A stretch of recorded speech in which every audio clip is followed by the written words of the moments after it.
My dear Sri Lankans living across the world, today I speak to you at a moment when our nation is emerging from one of the most significant and historical disasters in our recent memory.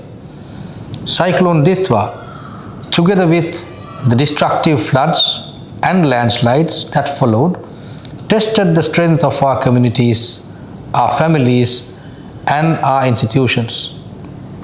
Yet, through every challenge, one truth shone brighter than the storm itself.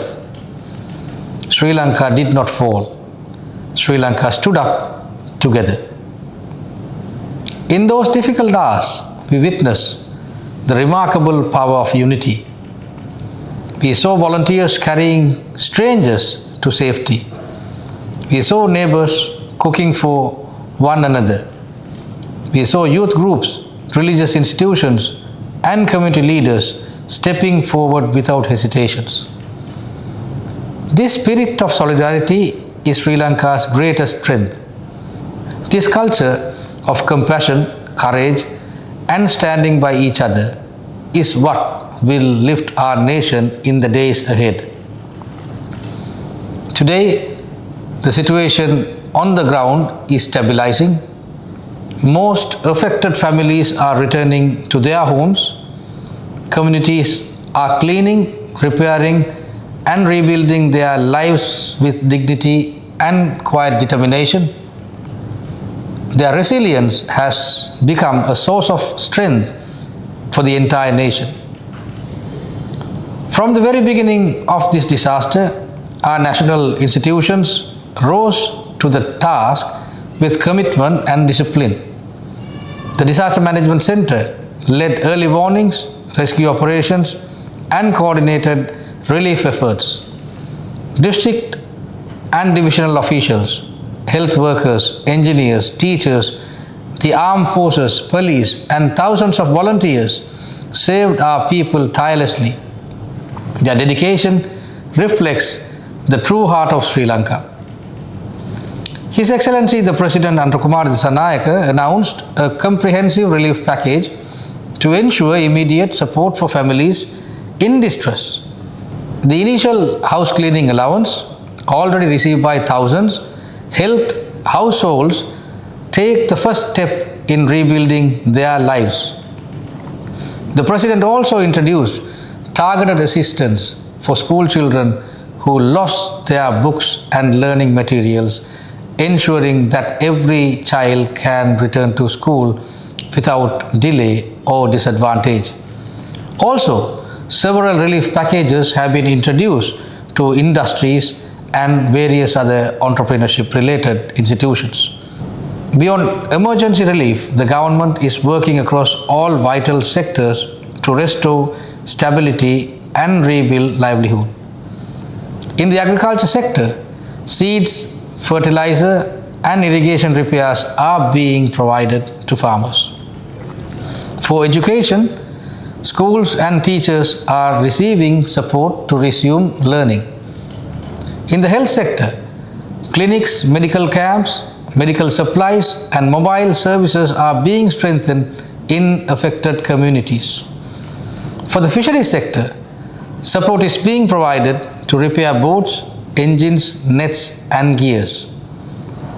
In the field of animal husbandry, livestock restocking and shelter repairs are underway. In the industries and the business sectors, assistance is being extended to reopen workshops, protect jobs, and stabilize local economies. Every ministry, every district team, and every public officer is contributing to this coordinated national effort. Damage assessments are progressing at rapid speed, ensuring that recovery remains accurate, fair, and transparent. My dear friends, Sri Lanka also expresses its heartfelt gratitude to foreign governments, international organizations, multilateral agencies, and humanitarian partners who stood with us during this historical disaster. Your solidarity has strengthened our response and brought hope to our people. To our Sri Lankan community overseas, I kindly encourage you to remain closely connected with our foreign missions in your respective countries. Please follow the official guidance they provide. The government has already released the verified bank accounts for contributions. These funds are carefully monitored, audited, and disbursed based on strict criteria to ensure that every rupee reaches the families who need it most. Sri Lanka has responded to this disaster with unity, compassion, and resilience. Government, citizens, public servants, and volunteers came together to protect lives, restore dignity, and rebuild hope. As we enter the next phase of recovery, your support can help us go further, faster, and stronger.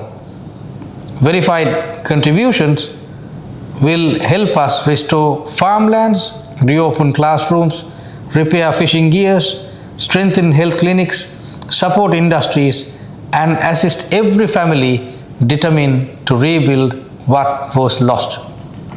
My dear friends, Sri Lanka has faced hardship before, and each time we rose stronger. This time, too, we will rise, not because the journey is easy, but because our people are unbreakable. Let us move forward with confidence. Let us rebuild our homes. Let us restore our livelihood. Let us stand by our communities. Let us rebuild Sri Lanka together. On behalf of the government of Sri Lanka and on behalf of every family affected, I extend my deepest gratitude to our diaspora, to foreign governments, to organizations, and every partner who stands with us in this hour. Thank you. Aibowan. Vanakkam. Assalamu alaikum.